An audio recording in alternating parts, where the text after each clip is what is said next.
शिवसेनेच्या फायरब्रँड नेत्या सुषमाताई अंधारे यांनी राज ठाकरेंची अक्षरशः पोलखोल केली. लाखोंच्या सभेत लावरे तो व्हिडिओ बनवून राज ठाकरेंना प्रत्युत्तर असे जोरदार दिले की राज ठाकरेंची पूर्ण सभेत पोलखोल कशी केली ते संपूर्ण भाषण आपण बघूया. त्याचे हुक्का पार्लर मधले काही व्हिडिओ घेऊन आले. म्हटलं काय दादा आता तुम्ही काय मला दाखवायचं, मी सांगते तुम्हाला आणि तुम्ही सांगा मला. अहो म्हटलं तुम्ही मला इकडं नाशिकातलं दाखवताय, इकडं काय कमी आहे काय? इकडं तुम्ही हुक्का पार्लर मधले व्हिडिओ दाखवायला लागलात, इकडं आमची सगळी चेंबूरची सगळी धारावीची जनता लिफ्ट मधले व्हिडिओ दाखवायला लागली. आय लव्ह यू छान लव्ह यू. काय अवघड आहे सगळं.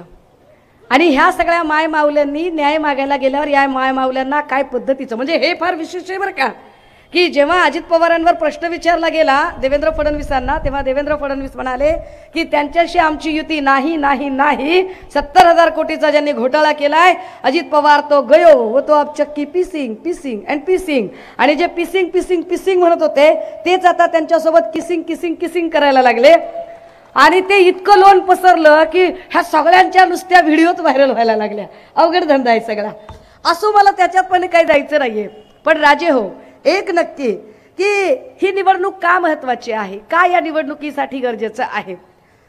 मी तसे कधी पुराणातले फारसे संदर्भ द्यायला जात नाही, पण आज एक संदर्भ दिला पाहिजे. संदर्भ असा आहे की कौरव आणि पांडवांचं युद्ध चालू होतं. कौरव संख्येने प्रचंड जास्त होते, पांडव संख्येने कमी होते. आणि संख्येने जास्त आणि त्यांच्यासोबत सगळेच बाकीचे इतर धुरंधर होते. अशा सगळ्या काळामध्ये जोपर्यंत शकुनीसारखा एक माणूस कपट नीतीने फासे टाकत होता तोपर्यंत प्रत्येक डाव कौरव जिंकत होते. पण जेव्हा कुरुक्षेत्रावर प्रत्यक्ष लढाई सुरू झाली तेव्हा मात्र अंतिम विजय संख्येने कमी असणाऱ्या पांडवांचा झाला. आता सुद्धा तीच परिस्थिती चालू आहे की जोपर्यंत संख्या सगळी फार फार लोक एकत्रित आलेले आहेत आणि ईडी सीबीआय गृह खातं काय इलेक्शन कमिशन काय सगळं काय काय चाललंय ते तुम्हाला सगळं माहिती आहे. ह्या सगळ्यांच्या कपट नीतीचे फासे जोपर्यंत पडत आहेत तोपर्यंत प्रत्येक कौल त्यांच्या बाजूने. परंतु 2024च्या लोकसभांचा निवडणुकीचं हे कुरुक्षेत्र जे आता सुरू झालंय या कुरुक्षेत्रावर मात्र विजय निश्चितपणाने उद्धव बाळासाहेब ठाकरे यांचा होईल. आणि तो का होईल त्याची काही कारणं आहेत. त्यातलं महत्त्वाचं कारण की लोक महागाईला प्रचंड वैतागलेले आहेत. लोक सरळ सरळ प्रश्न विचारतात की असं काही आहे का बाबा की मुस्लिमाला जर 1200 रुपयाला गॅस मिळतो तर हिंदूला काय 200ला मिळणार आहे का? तर तेवढ्यालाच मिळणार आहे. मुस्लिमाला जर 200 रुपये किलोने तूर डाळ मिळाली तर हिंदूला काय 20 रुपये किलोने मिळणार आहे का? सारखाच भाव आहे. मुस्लिमाच्या लेकराला जर 2.5-3 लाख रुपये जर ऍडमिशनला होत असतील तर हिंदूच्या पोराला काय फुकट ऍडमिशन मिळेल का? तर तसं पण नाहीये.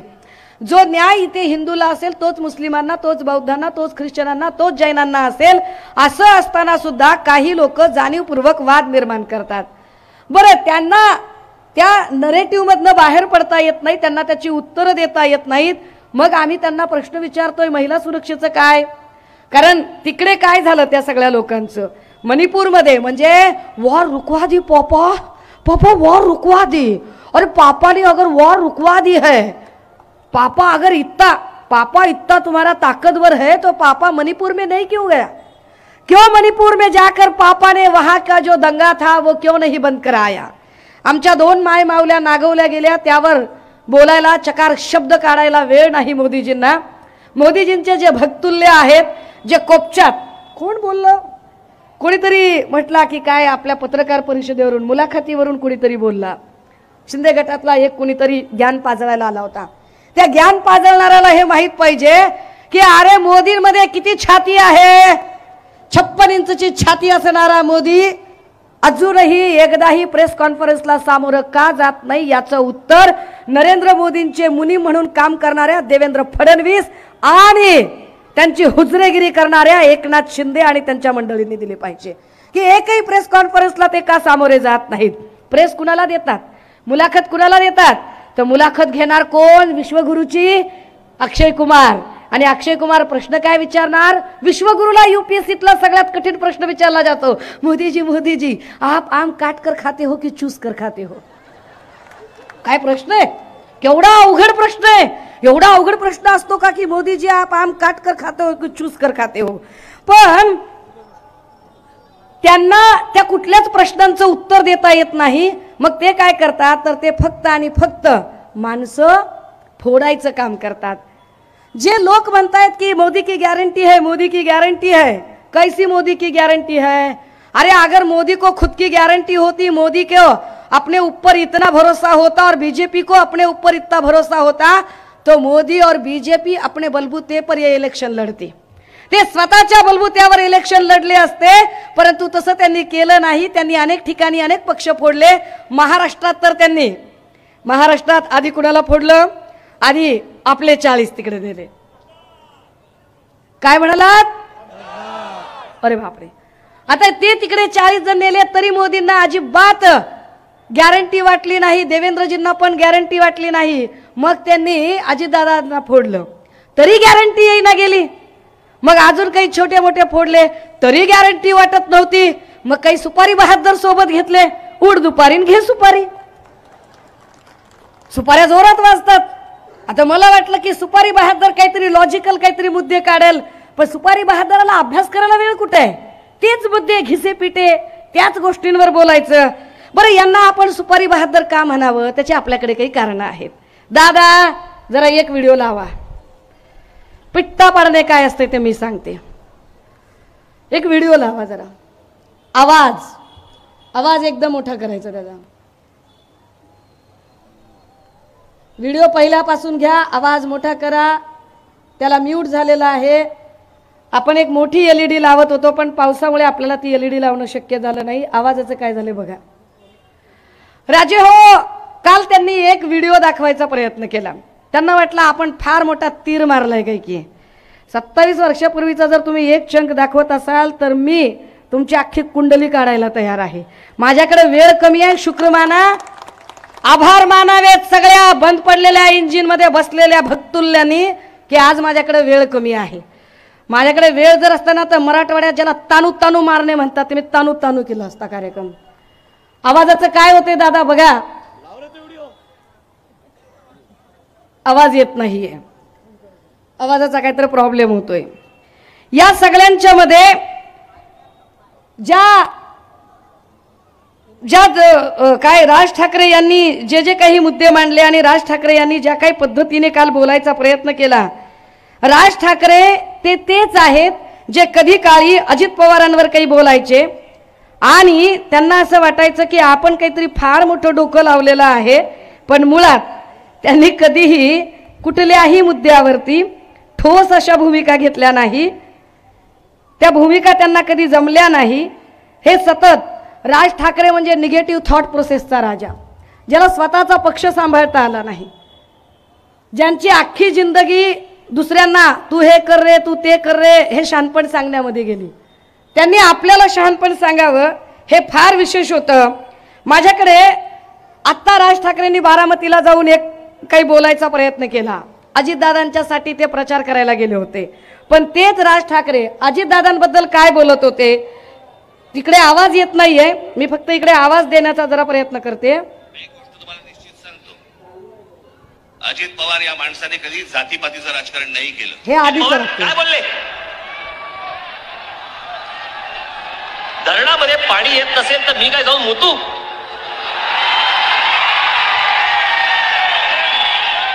अजित पवार याच्या पुढे महाराष्ट्रात तुम्हाला मत नाही मिळणार, तुम्हाला मूत मिळेल याच्या पुढे. अजित पवार याच्या पुढे महाराष्ट्रात तुम्हाला मत नाही मिळणार, तुम्हाला मूत मिळेल याच्या पुढे. हे म्हणजे ज्या अजित पवारांच्यासाठी आत्ता गेले त्यांनाच हे मागच्या वेळेला काय भाषेत बोलत होते. ही भाषा मी करू नये कारण माझ्यावर फार चांगले संस्कार आहेत. यांचं हे भांडण इतकं विकोपाला गेलं तर मित्रांनो तुम्हाला काय सांगितलं की अरे बाबा तू तुझ्या काकामुळे मी माझ्या काकामुळे मी सकाळी लवकर उठतो, तू जरा उशिरा उठतो. त्यावर यांनी त्यांना गवत उपटण्यापर्यंत सांगितलं. कमेंट बॉक्स सगळ्या महाराष्ट्राने ऐकलं आणि तुम्हाला या सगळ्यांच्या मध्ये वाटलं ते सुद्धा नक्की कमेंट करा. धन्यवाद. जय हिंद. काय म्हणत होते, म्हणजे 27 वर्षापूर्वीचा वादविवाद स्पर्धेतला एक व्हिडिओ दाखवणाऱ्या राज ठाकरेंना विसर पडला की राज ठाकरे आत्ता काय बोलत होते, मागच्या वेळेला काय बोलत होते. दादा दुसरा व्हिडिओ नीट चालतोय का बघा, काय तुमचा इश्यू झालाय ते नीट चेक करा. आहे दुसरा व्हिडिओ बघा.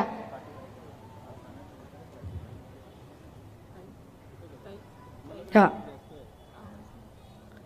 LED ला आवाजच नाहीये. शे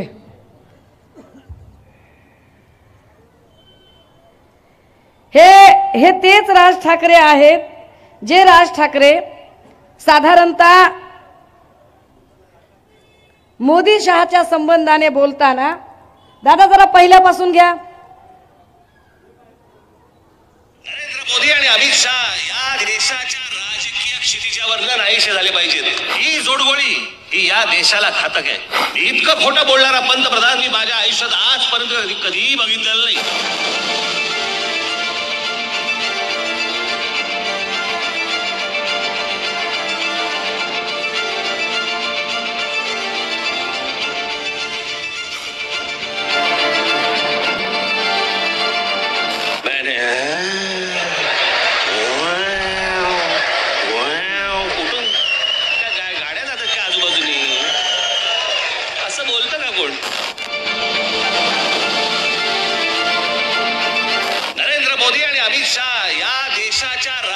क्षितिजावर नाहीसे झाले पाहिजेत.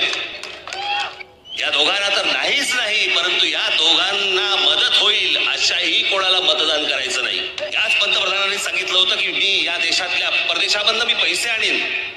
जो काळा पैसा परदेशामध्ये आहे तो पैसा सगळा मी इथे परत आणीन, भारतामध्ये आणीन आणि या देशातल्या प्रत्येक माणसाच्या खात्यामध्ये मी 15-15 लाख रुपये टाकीन. बोलले होते की नव्हते? प्रयोग आम्ही नरेंद्र मोदींचा पाहिला, ज्यांनी देश खड्ड्यात घातला. उद्या राहुल गांधी पंतप्रधान होऊ देत, आम्हाला बघू देत. उद्या जर समजा या देशाच्या नशिबामध्ये चांगली गोष्ट असेल तर त्यांच्या हातून या देशामध्ये काही चांगली गोष्ट घडू शकते. पंतप्रधान हा या देशाला पर्याय कधी होता? कोणी दिला होता? कोणीच दिला नव्हता. तुम्हाला माहिती पण नव्हतं की या देशाचा पंतप्रधान कोण होणार आहेत म्हणून. पण ही जोडगोळी ही या देशाला घातक आहे.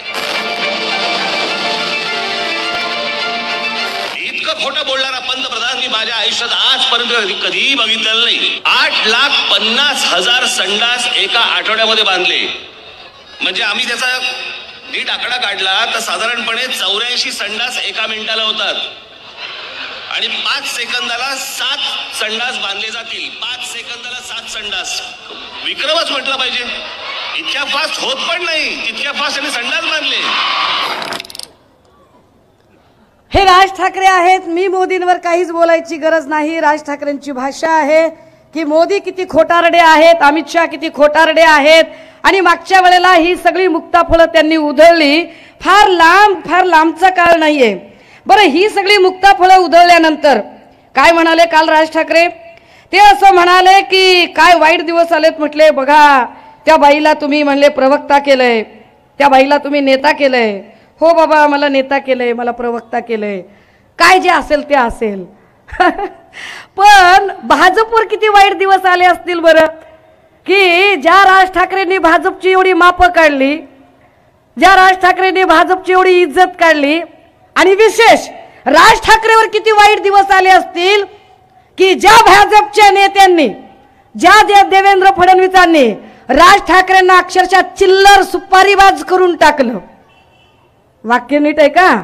ज्या राज ठाकरेंना देवेंद्र फडणवीसांनी चिल्लर सुपारीबाज करून टाकलं, ते देवेंद्र फडणवीसांची किती वाईट वेळ असेल. म्हणजे पिंजरा पिक्चर मध्ये आठवते का तुम्हाला? पिंजरा पिक्चर मध्ये ना एक काय ती चंद्रकला का काहीतरी नावाची बाई आहे आणि त्याच्यामध्ये एक मास्तर आहे ज्याला फार आदर्शवत काही स्वप्न पडत आहेत आणि तो सांगतोय की हा तमाशा मी गावाच्या बाहेर काढणार आहे. आणि जेव्हा जेव्हा चित्रपट जसा एंडिंगला येतो तेव्हा क्लायमॅक्सला असं दिसतं की तो जो आदर्शवत स्वप्न पडणारा जो मास्तर आहे तो त्याच तमाशामध्ये असा तुंतुन घेऊन उभा राहतो. मी जास्त काही बोलायला नको. मी यांना म्हटलं की हे फार सुपारी बहादर दादा, तिसरा व्हिडिओ तयार ठेवायचा, आवाज आहे माझ्याकडे, काय टेन्शन घेऊ नका. हा, कारण आपल्याकडे खोक्याचे पैसे नाही येत ना त्यांच्यासारखे की जे भाजपचे अशी पैसे देऊन गर्दी बनवतील. ही सगळी विश्वासाची माणसं आहेत, ताकदीनं निष्ठेनं लढणारी माणसं आहेत. ही पैसे देऊन आणलेली माणसं नाही आहेत. आणि त्यामुळे जे भाजपच्या जीवावर मोठ्या स्क्रीन लावू शकतील आणि भाजपच्या जीवावर करतील, आम्ही दुसऱ्याच्या जीवावर दुसऱ्याची पोरं कडेवर घेत नाही. हे पण वाक्य त्यांचंच आहे, दाखवणार आहे मी. आम्ही आमचीच पोरं सांभाळतो. पण हे कसे सुपारी बहादर आहेत हे एकदा सांगितलं पाहिजे. लावा जरा देवेंद्रजींचा व्हिडिओ लावा जरा. हे कसे सुपारी बहादर आहेत, काय म्हणतात बरं आमचे देवाभाऊ यांच्याबद्दल. पहिले तर तुम्हाला एक सांगतो, राज ठाकरेंची अवस्था कशी आहे. एखादा व्यक्ती क्रिकेटमधून रिटायर झाल्यावर तो काय करतो, तो कॉमेंट्री करतो. अर्थात तो मानधन घेऊन करतो, हे करतायत की नाही मला माहित नाही, पण तशी राज ठाकरेंची अवस्था आहे. ते आता केवळ कॉमेंट्री करतायत, ते खेळत नाही आहेत. Is a non playing person, ते रिटायर्ड आहेत. पण ठीक आहे, आता ज्याची सुपारी आपण घेतली त्याची सुपारी वाजवावी तर लागेल, म्हणून ते वाजवत आहेत. राज ठाकरे सुपारी घेतल्यावर वाजवतात. त्याच्या पुढे बरंच काही ते बोलले की राज ठाकरे म्हणजे कोण, मनसे म्हणजे कोण, मतदार नसलेली सेना. त्याची आता उनसे झालेली आहे, म्हणजे उमेदवार नसलेली सेना. आणि उमेदवार नसलेली सेना आता कुणाच्या, म्हणजे लगीन लोकांचं. काय पद्धतीनं राजकारण चालू आहे की या सगळ्यांच्या मध्ये लोकांच्या लग्नात बुंदी वाटायची वेळ ही राज ठाकरेवर आलेली आहे. सन्माननीय सामाजिक न्याय मंत्री चंद्रकांत हंडोरे साहेबांचं या मंचावर स्वागत आहे. हंडोरे साहेबांची उपस्थिती. आता दादा हो, ज्या देवेंद्र फडणवीसांनी राज ठाकरेंची एवढी आबरू काढली तरीही राज ठाकरे फार बोलायला लागले, तर जरा राज ठाकरेंच्या बद्दल सांगितलं गेलं पाहिजे. होय ते काय म्हणाले, ते काल असं म्हणाले की बघा काय वाईट वेळ आली म्हणाले. अरे बघा कोण बोलतय, राज ठाकरे. तुम्ही वंदनीय बाळासाहेबांना खरंच मानता का? खरंच वंदनीय बाळासाहेबांबद्दल तुमच्या मनात आदर आहे का? खरंच बाळासाहेबांच्या विचारांबद्दल तुमच्या मनात निष्ठा आहे का? की तुमच्या निष्ठा म्हणजे घ्या 200 बोला मनसे अशा आहेत? मला एकदा कळलं पाहिजे की तुमच्या निष्ठा काय आहेत. कारण तुमच्याकडे जर निष्ठा असते ना, तर बाळासाहेबांबद्दल जर तुमच्या मनात निष्ठा असत्या तर तुम्ही कणकवलीला जाऊन नारायण राणेंचा प्रचार केला नसता. ज्या नारायण राणेंचे तुम्ही फार गोडवे गाताय त्या नारायण राणेंचं पोरग वंदनीय बाळासाहेबांबद्दल काय बोललं. राज ठाकरे, सुरुवात तुम्ही केली, शेवट मी करणार आहे. आनंद दिघेंचं खरं काय झालं, कट कसा रचला गेला आणि नंतर त्यांचं मरण हे हॉस्पिटलमध्ये कसं दाखवण्यात आलं. आणि तेव्हा 2 शिवसैनिकांना सहन झालं नाही. शिवसैनिकांना ठार मारायसाठी बाळासाहेबांनी कोणाला ऑर्डर दिल्या आणि ते ठार झाले सुद्धा. ती केस दाबली गेली. फक्त जे दिघे साहेबांबद्दल झालं ते चुकीचं वाटलं काही शिवसैनिकांना, म्हणून त्या दोघांना ठार मारलं गेलं. बाळासाहेबांच्या सांगण्यावर मी आजपर्यंत मर्यादा ठेवल्या, पण साहेबांविरोधात जर कोण अशा खालच्या दर्जाचा माणूस खालच्या पातळीची टीका करत असेल, मी सहन करणार नाही. माझ्यासाठी माझा साहेब महत्वाचा, राणे साहेब महत्वाचे, बाळासाहेब माझ्यासाठी महत्वाचे नाही. जेवढं मर्यादा आम्ही ठेवली होती ती विनायक राऊतांनी त्या व्यासपीठावर तोडली. हे सांगतात मारायचं होता बाळासाहेबांना. अनेक वेळेला सोनू निगमला ठार मारायचे प्रयत्न झाले. तुम्ही त्यांना विचारा, करते सांगतील सुद्धा. घाबरले असतील, पण आज बाळासाहेब नाही तर कदाचित सांगतील सुद्धा कसे कुठे सोनू निगमला ठार मारायला शिवसेने केलं बाळासाहेबांच्या सांगण्यावरून. ह्या नारायण राणेंचा पोरगा ज्यांच्यासाठी राज ठाकरे मत मागायला गेले आणि राज ठाकरेंना काल उमाळे फुटत होते वंदनीय बाळासाहेबांबद्दल.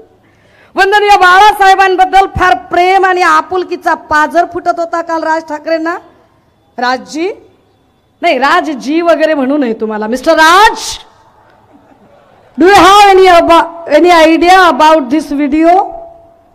मिस्टर राज, क्या आपको कुछ अंदाजा है इस वीडियो के बारे में? जिस वीडियो में नारायण राणे के सुपुत्र बाला साहब पर लांछन लगा रहे हैं, उन्हीं बाला साहब पर जिन बाला साहब के नाम पर कल आप बहुत आंसू बहा करते थे, बहुत आंसू बहा लिया आपने कल। क्या आपको तनिक भी इस बात का, तनिक भी, जरा भी, रत्ती भर भी अफसोस नहीं है कि उसी नीलेश राणे के बाप को चुन कर लाने के लिए आप कणकवली में गए? तो आप कौन है? कौन आहात तुम्ही मिस्टर राज? कोण आहात मिस्टर राज? घ्या दोन क्षण, बोला मनसे, घ्या दोन क्षण, बोला मनसे, आहात कोण तुम्ही? तुम्ही सांगताय बाळासाहेबांच्या बद्दल काय? बाळासाहेब कळले तुम्हाला? मिस्टर राज, आजपर्यंत तुम्ही भूमिका बदलत आलात। आभार माना स्क्रीनवाल्याचे की पाऊस पडलाय, मोठी स्क्रीन लागलेली नाही, आवाज नीटचा येत नाही, पण मी तुमचा पिट्टा पाडल्याशिवाय सोडणार नाही, मी सोडणार नाही। कारण काल तुम्ही कुणाच्या बी नादाला लागायचं, कुणाच्या पण, नागवंशी आहे मी, नादाला नाही लागायचं, माझ्या अजिबात नादाला लागायचं नाही। मी खूप आधी सांगितलेलं आहे, बाई समजून अजिबात हलक्यात घ्यायचं नाही। तुम्ही आम्हाला सांगायचं भूमिकांच्या बद्दल। अरे ज्या माणसाला आपला भाऊ मृत्यूशय्यावर असताना त्याच्या आजाराची जो माणूस नक्कल करतो, जो माणूस मिनिटाला भूमिका बदलतो, आणि काय म्हणाले ते? आमचे 6 नगरसेवक उद्धव ठाकरेंनी फोडले। बरं, तुमचे 6 नगरसेवक आमच्याकडे आल्यावर तुम्हाला फोडले बिडले आठवतंय का? राम कदम, मनोज सांगळे, प्रवीण दरेकर कुठे गेले? भाजपमध्ये गेले ना? मग भाजपमध्ये ज्यावेळेला ते गेले तेव्हा राज ठाकरे तुमच्या तोंडात दात नव्हते का तेव्हा बोलायला? का प्रश्न विचारले नाही तुम्ही भाजपला की माझे एवढे आमदार तुम्ही का फोडले म्हणून? तिकडे पुण्यामध्ये रुपाली ठोंबरे, वसंत मोरे कुणी फोडले? कुणाच्या नावावर गेले? राज ठाकरे, तुम्हाला मुंबई घाबरत असेल, मी नाही घाबरत, अजिबात घाबरत नाही। मी लाख वेळा सांगितलंय की मी झुकणाऱ्यांपैकी नाही, तुम्हाला कसं वाटलं मी या वाकणाऱ्यांपैकी नाही, माजी आमदार मी दिनकरराव विकणाऱ्यांपैकी नाही, यांचं भाषण मी इथे आपण आली आपल्या आहे ती प्रतिक्रिया आमदार कमेंट खासदार व्हायला आली बॉक्समध्ये नाही, नक्कीच मी कळवा। इथे आली आहे धन्यवाद। जय हिंद, कोविडच्या जय काळामध्ये महाराष्ट्र। सन्माननीय उद्धव साहेबांनी आमचा कुटुंब प्रमुख म्हणून, आमचा बाप भाऊ म्हणून या महाराष्ट्रामध्ये आमची प्रचंड काळजी घेतली। आज आमचा बाप भाऊ, आमचा कुटुंब प्रमुख जर अडचणीत आला असेल तर त्याची धर्माची बहीण म्हणून मी ताकदीनं लढण्यासाठी आली आणि ताकदीनं उभी राहिली। तर तुम्ही मला वंदनीय बाळासाहेबांच्या बद्दल सांगताय? अरे खैर, मी तर कॉलेजला होते, मी तर कुठल्याच राजकारणात नव्हते, आणि तुमच्या माहितीसाठी मी तर एकाही राजकीय पक्षाच्या माणसाला चळवळीत असताना सोडलेलं नाहीये। एकाही माणसाला मी प्रत्येक माणसांच्या निर्णयांच्या समीक्षा करत आलेली आहे, परंतु त्या समीक्षा प्रचंड वैचारिक होत्या, तुमच्यासारख्या घ्या दोन क्षण बोला मनसेवाल्या नव्हत्या त्या। मी काहीतरी ठरवून काहीतरी मनाशी आले होते। मिस्टर राज, काय भूमिका होती तुमची? ए दादा, लाव रे बाबा तो व्हिडिओ, त्यांची जरा नारायण राणे बद्दलची आधीची भूमिका काय होती बघू देत। येत्या 7 तारखेला आपण नारायणरावांना प्रचंड प्रचंड प्रचंड मतांनी आपण त्यांना विजयी करावं अशी आशा अपेक्षा बाळगतो। तुम्हाला खरं सांगतो, मला ना माझ्या कडेवरती माझी पोरं खेळवायची।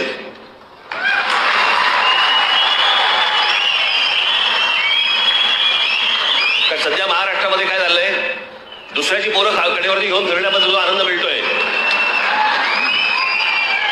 तसलं सुख नकोय मला। माझ्यात आहे ताकद तेवढी। खरंच ताकद आहे यांच्यात, खरंच ताकद आहे।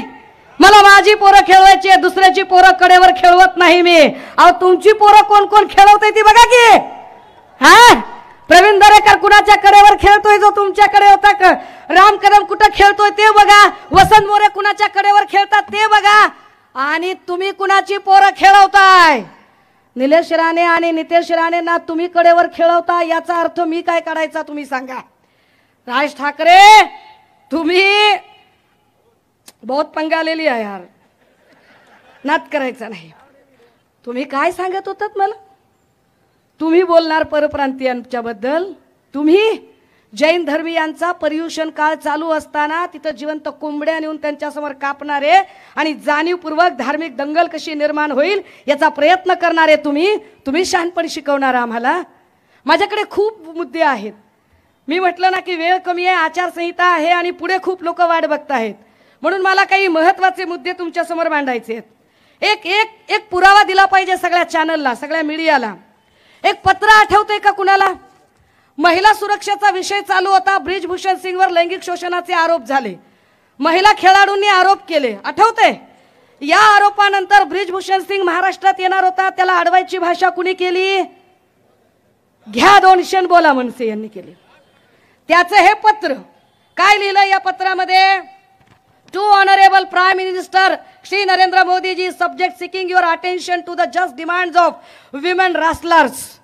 हे पत्र लिहितात की त्या महिलांच्या बद्दल मी तुमच्याकडे लक्ष वेधू इच्छितो. कॉर्डिली जय Maharashtra, although the subject line mention that this letter is in order to seek your attention, since I am certain that you are already fully aware of this matter. The letter humbly intends to draw your heed to this issue in the capacity of the प्रधान सेवक. मी तुम्हाला प्रधान सेवक म्हणून पत्र लिहितोय असं mister राज पत्रात सांगतात. The woman wrestlers whom we proudly call as the daughters of our country, आमच्या देशाच्या त्या लेकी आहेत, and through the hard work of whom the country has found multiple occasion to cite medals in the game of wrestling, are winning for their plea for days together in Delhi. Their accusation is on the president of the Wrestling Federation of India is of having sexually harassed them. All they demand. पत्र खूप मोठं आहे, पण पत्राचा असा हा मायना आहे की असा माणूस आमच्याकडे तर येऊ देणारच नाही, पण तुम्ही याच्यावर कायदेशीर कारवाई करा.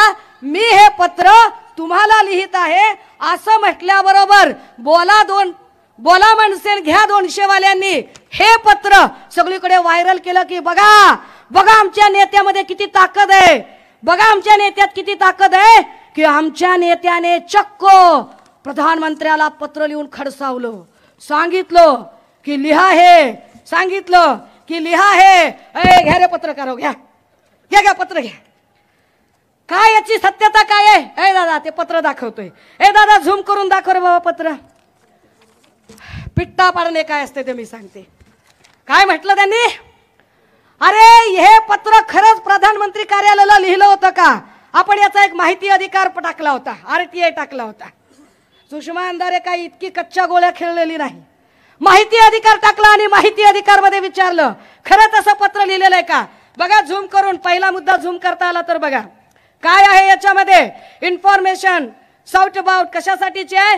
There was a letter sent on 31 May 2023 by MNS chief Shri Raj Thackeray who is seeking PM Shri Modi ji attention on complaint demands from women wrestlers who are protesting in New Delhi in the newspaper The Economic Times dated 26th April 2023 and link of the news खाली link दिलेली आहे.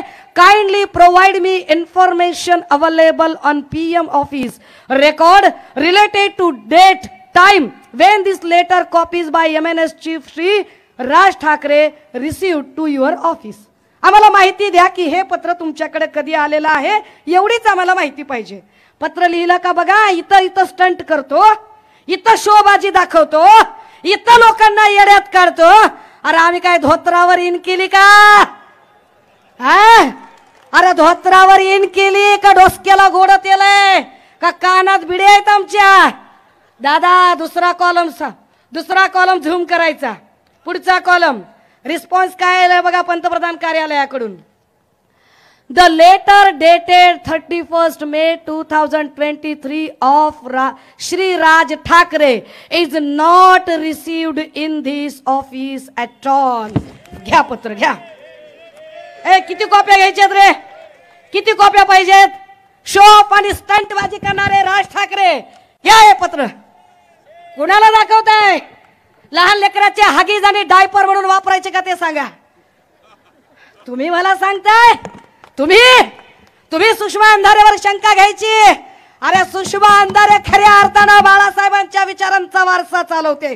सुषमा अंधारे खऱ्या अर्थानं बाळासाहेबांसाठी चालवते.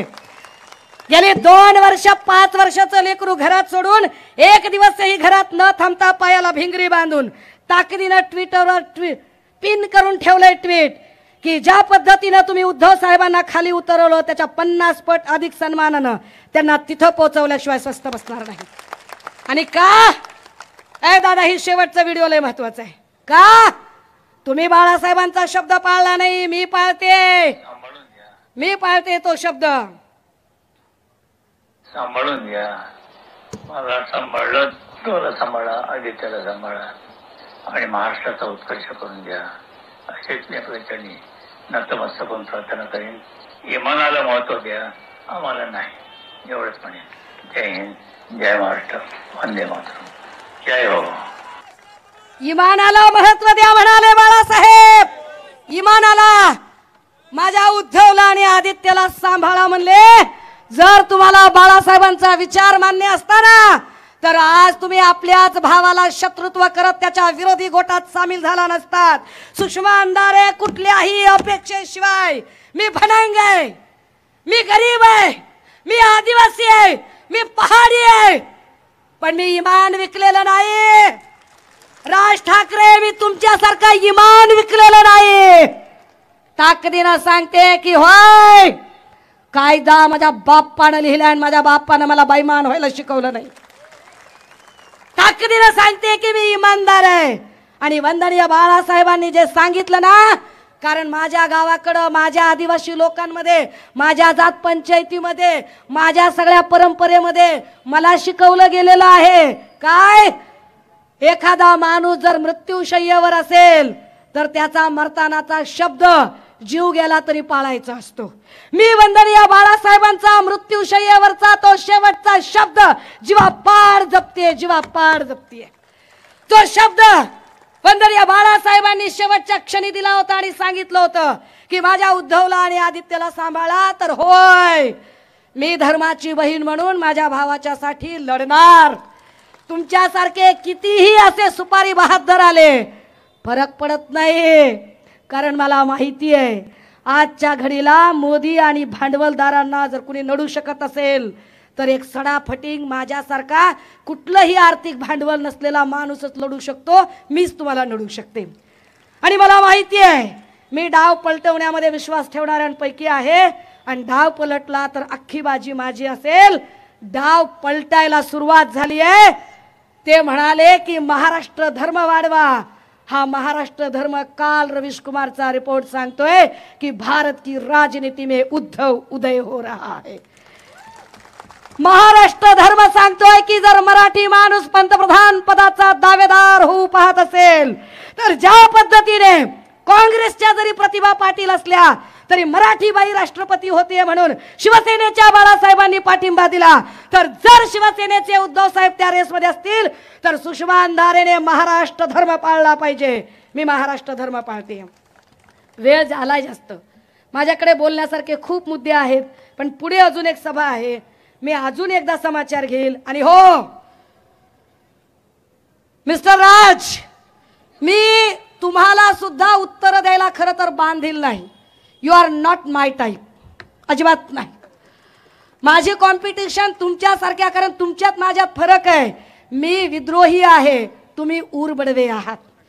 तुमच्यात ऊरबडवेपणा आहे आणि ऊरबडवेपणा करणाऱ्या लोकांशी माझी स्पर्धा असू शकत नाही.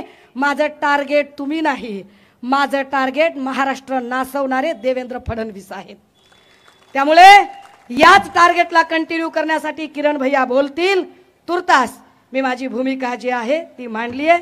थांबते, रजा घेते. जय हिंद. तर मित्रांनो, तुम्हाला सुषमाताई अंधारे यांचं भाषण कसं वाटलं? त्यांनी राज ठाकरेंवर लावरे तो व्हिडिओच्या माध्यमातून केलेली टीका तुम्हाला योग्य वाटते का? जर भाषण आवडलं असेल तर नक्की लाईक करा आणि व्हिडिओ शेअर करा. धन्यवाद. जय हिंद, जय महाराष्ट्र.